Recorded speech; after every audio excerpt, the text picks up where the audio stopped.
Well, jeepers! You're listening to Smash or Pass. Hello everyone, welcome back to another interview on the JayBee and Milly channel. I am JayBee, and of course with me is Milly. Hi. We have Dan, Hi. and the guest who will be interviewing today is Hannah or Nerdy Hands. Thank you so much for joining. Good. Happy to be here. Thank you. So it is an absolute pleasure to have you here today. And I wanted to go through everything from your acting career and just everything in general. So, of course, your Instagram bio says that you're an actor, a content creator, and a model. And I was wondering which one came first, and did one kind of lead to the other? Um, Actually, the first thing that happened first, it's not even in my bio. The first thing that came was singing. I grew up in a musical family. I come from like a classical music work family.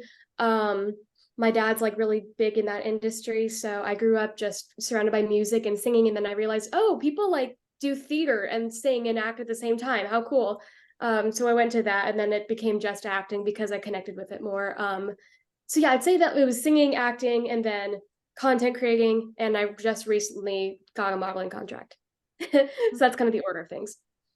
Perfect. That's great to hear. And I mean, with that in mind, is there any, I know you said you grew up in a musical household, but were there any actors or content creators, or like you say, it wasn't on the bio, so I guess we're adding this one in, but also musicians that you think inspired you? Oh gosh. Yeah, there's a lot of people that inspired me. Certain musical theater actors and musicians. I'm incredibly inspired by Kelly O'Hara, who's a friend of my dad's. I just love her voice and I love the journey that she's been through. Um, and oh my gosh, acting wise, obviously Carrie Fisher. She's a huge inspiration for me. I carry her in like everything that I do. Carrie, that's funny. Um, who else? I love Vivian Lee. I love so many different actors. Michelle Williams is my favorite actress of all time. Um, yeah, so I guess I take inspiration from all those people. Yeah, are some really good choices there. And in terms of content creation in general, we've seen that you've done a lot of cosplay content. How exactly did that come about? It came about during COVID. I was in acting school at the time. I started in the fall of 2019, unfortunately, so not a great time to be in acting school. Um, but my whole program was shut down, and at my college, at least, you couldn't be in a show until your second year, and COVID was like during my second year, so I was like, oh, I'm not going to get to act on the stage for a very long time. What do I do instead to, get that catharsis of like, what acting brings me, I guess. And I was like everyone else, like mindlessly scrolling on TikTok constantly during the summer of 2020. And I just kept getting suggested like all these really cool cosplayers. And I was like, that's acting. And it's stuff that I want to do. It's not, people giving me a script. It's this me choosing it. And like um I have more leverage there and I have more like autonomy with what I want to do. So I was like, this seems like a lot of fun. And then it just worked out really well. So that's kind of why it started.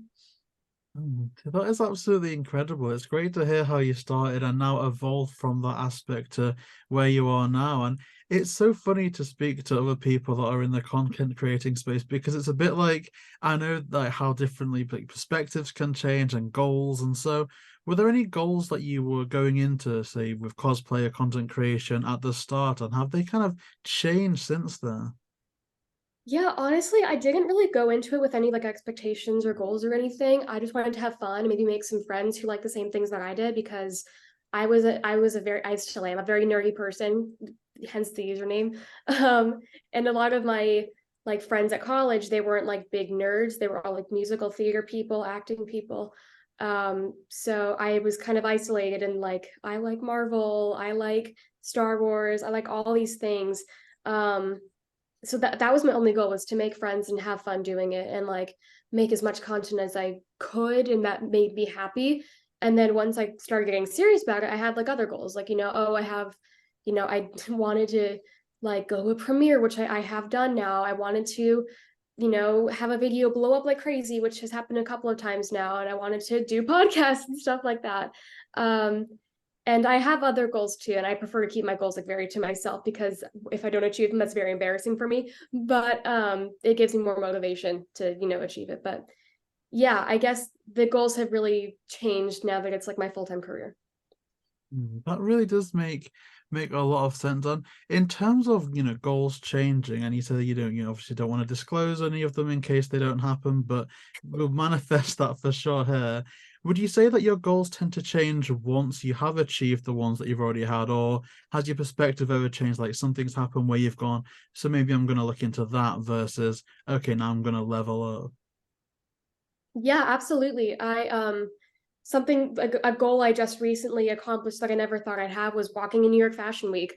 I walked down two runways, or one and a half runways in New York Fashion Week. And I never really expected that would happen.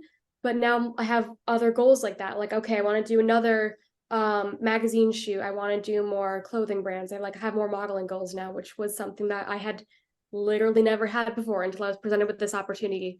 So that's something that's kind of evolved over time as I accomplished another goal. But yeah, same thing with content goals. I think everyone in the content realm has the same thing where once you hit, okay, I just hit 5,000 followers, next I want to hit 10,000, and then so on. Those goals are that's pretty normal, I'd say, but that's pretty much it. I try not to have outlandish expectations for myself because I get really overwhelmed by that.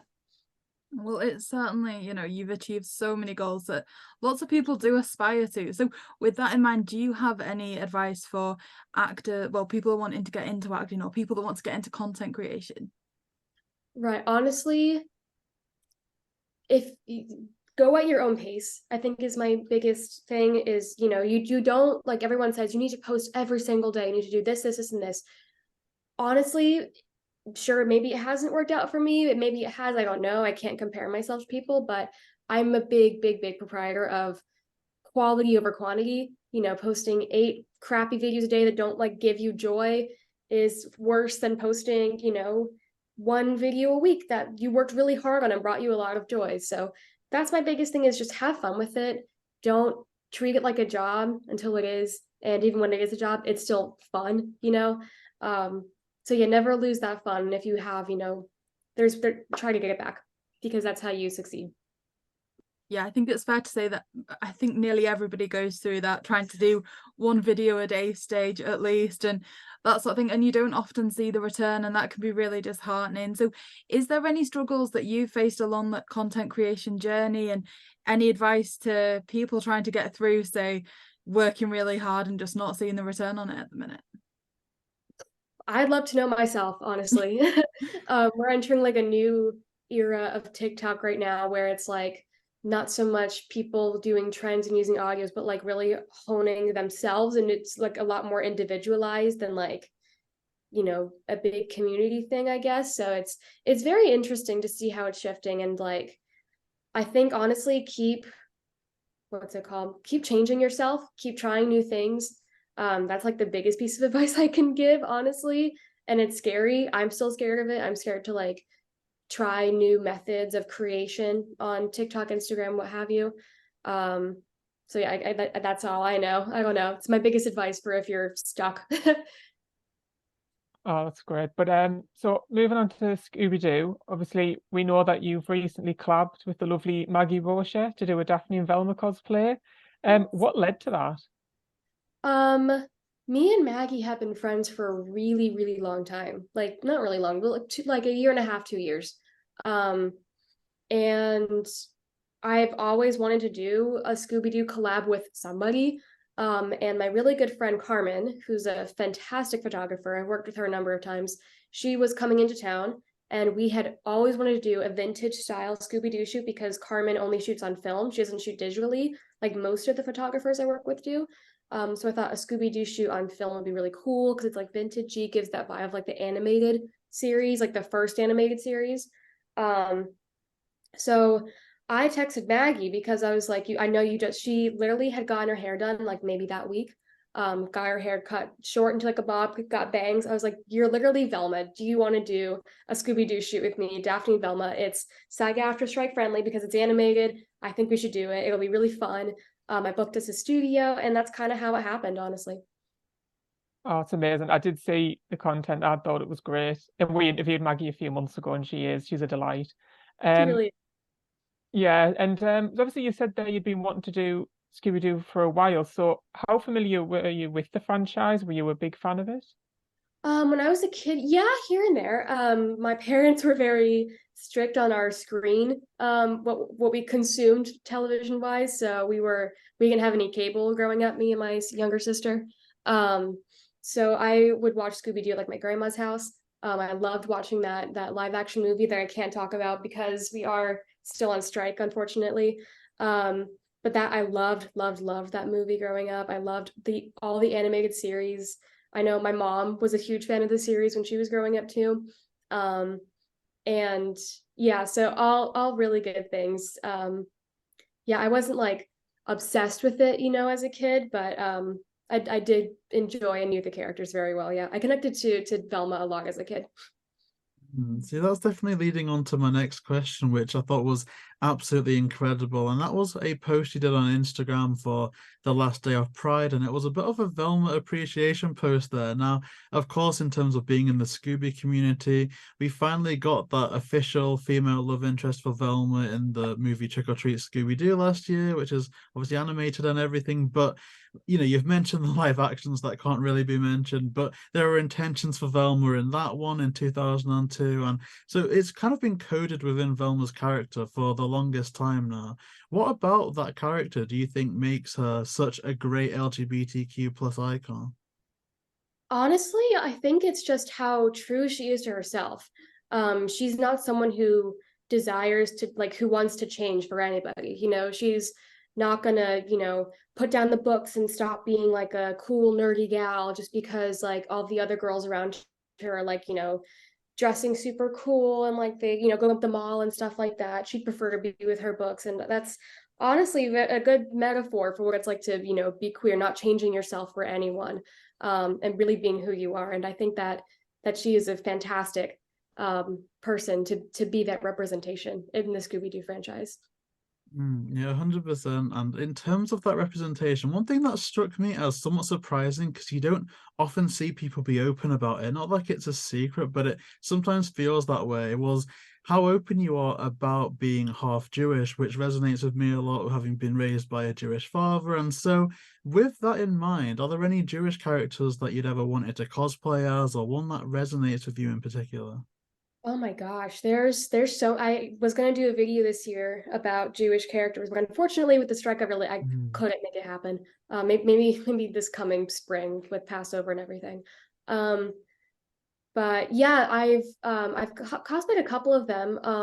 Canonically, Harley Quinn is Jewish. There's a lot of Jewish DC characters because the writers of those comic books were in fact Jewish. Kate Bishop is one of my favorite Jewish characters from the Marvel universe. I don't know, there's just so many. Wanda as well in the comic books. She is a Jewish Romanian gal, and she's incredible. Um, and yeah, those are like three characters that I can think of off the top of my head, but there's other ones as well. I think Kitty And Pryde, I think she's Jewish as well. she is, yes, yes.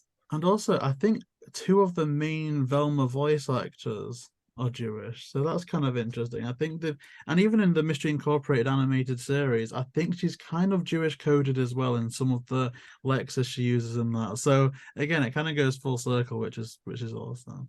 Yeah, I didn't know that actually. It's good to know that the voice actors are Jewish. I'll have to incorporate Velma into that video. That'd be great. And see, another question I've got is, I know that, you said that Velma is quite relatable, certainly in many ways, but you have cosplayed as both Velma and Daphne through, I know you said that Velma's perhaps more relatable, but is there one that you've preferred to cosplay as in terms of just kind of getting the style right and all that sort of thing? Yeah, for me, honestly, it's always been Velma. Velma's way easier for me, just because I don't have to do anything. I just have to like clip in some bangs if I'm feeling like it, or I like, just straighten my hair and call it a day. Yeah, it's a lot easier for me. And I was a very nerdy kid. I wore glasses and stuff like that. And I don't know, I just relate to her character a lot more than I think Daphne. I was never the popular cool girl with like the really hot boyfriend. Like that was never me. So it's like hard for me to get into that character. But I do love cosplaying Velma or Daphne. Like I enjoyed the photo shoot that we did. It was a lot of fun and I want to like do it again. But yeah, Velma's definitely easier for me to do. It's nice to have such contrasting characters because it allows you to kind of explore different things on both sides. With that in mind, is there any other Scooby-Doo characters that you have any interest in cosplaying? I know a lot of people really kind of lean towards like the Hex Girls and that sort of thing. Is there any other characters that you have in mind? Ooh, I'd love to do them all at one point, honestly. I'd love to do like gender bend versions or something like that of like every single character. That could be really fun. I'm actually getting a dog in a few weeks, little corgi puppy, and I want to do a Shaggy cosplay with her. Because I have like the brown hair and I have like the attitude, so I'm like we'd be really good match, Shaggy and Scooby. So yeah, that's what I already have planned and like set out and stuff. That'd be amazing. Yeah. Oh, that will be. We look forward to seeing that. So do you have any upcoming cosplayers, projects, or events that you can talk about? Let's see. Do I have ones I can talk about? I'm going to Los Angeles Comic-Con. Very excited about that. I have a lot of strike-friendly costumes I'm doing for like Halloween this year. I don't know when this is coming out, if it's coming out before or after Halloween, but I have a lot of like Halloween stuff planned, and then, you know, trying to figure out what I'm doing in November, December, I don't know. But yeah, that's kind of all I have going on. I have a couple photo shoots planned, some really cool stuff as like more content comes out that's strike friendly. So that's exciting. But other than that, yeah, I'm just kind of vibing, having fun, doing what I want to do. Oh, fantastic. And so is there anything you want to have achieved in content creation or acting by the end of this year? Sorry? Is there anything you want to have achieved in content creation or acting by the end of this year? Honestly, I want to get to a place where I'm doing content more frequently. Because unfortunately, the past like 2 years have been very chaotic for me, and like I've had a lot of stuff happen. I had a very horrible incident happen like a week ago, unfortunately, which kind of took me back, and that's tends to happen once a month in my life, unfortunately. So I want to be posting more regularly. Hopefully, those things stop happening. And yeah, so I think content wise, I want to be posting more frequently. Acting wise, I just want the strike to be over. I'm just really ready for a fair deal to be reached. As of recording this on Tuesday, October 24th, they're actually in the meeting right now with the ANPTP. So we should find out some information soon, but I just want the strike to be over. That's all I got for acting, I guess. Yeah, I mean, I did want to compliment that because it's so great that you came in with the SAG t-shirt on. It really does help to spread that awareness and also to represent. And obviously, by the time this comes out, we hope that the strike's over and that a fair deal's been reached. But it is going to be early November, so I'm not quite sure. But I guess speaking on the strikes, because it's fascinating to hear that stuff like live action can't be discussed, but animation can. And it's really interesting to hear about the intricacies of that. So I guess on the strikes, do you have anything that you kind of want to talk on about that at all? Oh gosh. I have a lot of people ask me questions about it because it is really nuanced. And if you're not like directly in the eye of the storm, you don't really, it's hard to understand. But it is extremely simple. The things that are struck work is stuff that we can't talk about, can't promote, nothing, because that gives attention to the companies that we're trying to fight against, and we're trying to like take away their stuff while they try to take away ours. It's kind of like a tug of war thing. But the things that we can't talk about is anything live action that has SAG actors in it. None of it. Past stuff, future stuff happening right now, nothing. Like movies coming out this week. There's a big movie coming out this week. Can't talk about it because that's struck work. And that's crossing a picket line. However, when you are a SAG AFTRA actor and you're in the union, you get your like auditions through the union kind of. So like if I were to audition for like a Scooby Doo movie, for example, I'd get that. If it were a live action one, I get that through SAG AFTRA. That's why that's on strike. But if I wanted to be in like a cartoon Scooby Doo movie, that's through the animation union that I'm not a part of, unfortunately. But there's the voice actors union. So it's a little bit different. It's two very different unions. And that's why that's why it's different. That's why animation, things like anime, cartoons, certain cartoons, I try to stay away from anything Disney just because that's a huge thing. And I don't want to cross any picket lines unintentionally or like even give Disney any attention because they're really the villains in all of this. But yeah, like those cartoons that are kind of their own thing are fine. Anime is fine because it's not American. Anything that's not American is pretty much fine to my understanding, because it's different unions. So like Game of Thrones show, what's that show called? The House of Dragons. That's still been filming because it's, you know, the UK. So yeah, it's very nuanced, and a lot of people will say different things, but like go to the direct source. It's things that are struck are old work, new work, current work. That's live action. That's it. Anything That is that's SAG AFTRA. fascinating. Yeah, there's a Yeah. lot of different details of that I wasn't aware of. Well, even today, I'm learning different things. Like I know Doctor Who over here is still filming, and I had no clue until today that like people refer to UK productions as Jollywood. I think that's absolutely Oh, hilarious. yes. I It's the haven't heard that in first a time I while. heard Yeah. that today. But I guess a penultimate strike-friendly question. You know, you've mentioned that you're going to a Comic-Con shortly in a bit. Are there any Comic-Con stories that you have to tell that you can share with us today? And any, I don't know if you can mention specific actors, but people that you've mentioned that have been like crazy to me.